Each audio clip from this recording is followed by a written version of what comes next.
尼希米記第10章。簽名的是哈加利亞的兒子省長尼希米和西底家、祭司西萊雅、阿撒利雅、耶利米、巴斯戶爾、阿瑪尼雅、瑪基雅、哈特、士巴尼、馬錄、哈林、米利末、俄巴底亞、但以理、近頓、巴錄、米舒蘭、阿比雅、米亞文、馬西亞、碧該、士瑪雅，又有利未人，就是阿撒尼的兒子耶書亞、哈拿達的子孫賓內、甲苗，還有他們的弟兄士巴尼、何第雅、基利他、皮萊雅、哈蘭、米加、利合、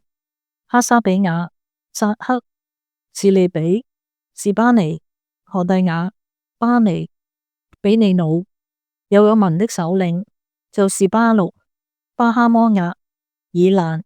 撒土、巴尼、布尼、押甲、比拜、阿多尼雅、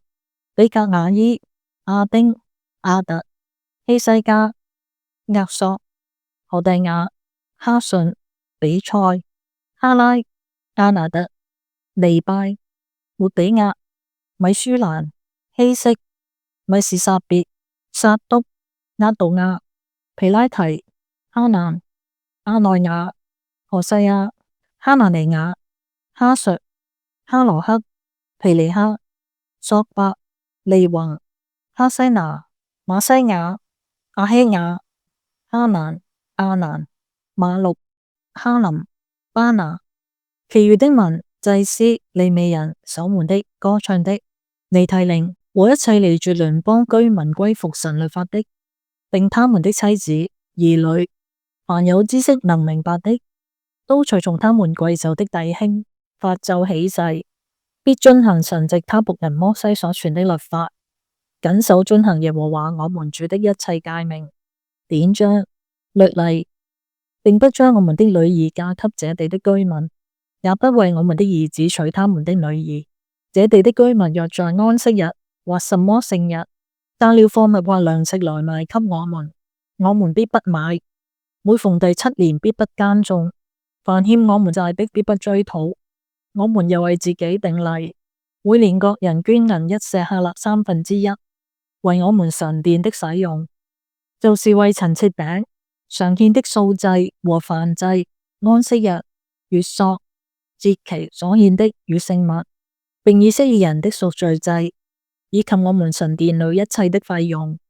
我們的祭司、利未人和百姓都掣籤，看每年是哪一族按定期將獻祭的柴奉到我們神的殿裏，照在律法上所寫的，燒在耶和華我們神的壇上。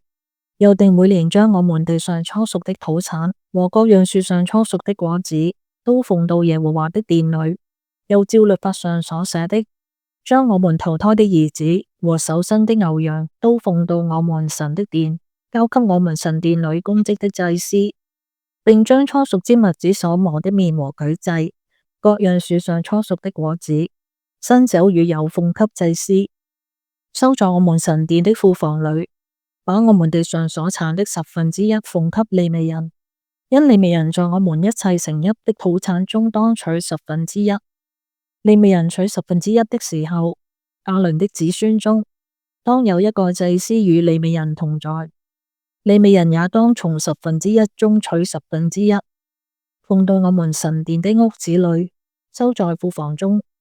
以色列人和利未人要將五穀、新酒和油為舉祭，奉到收存聖所器皿的屋子裏，就是供職的祭司、守門的、歌唱的所住的屋子。這樣，我們就不離棄我們神的殿。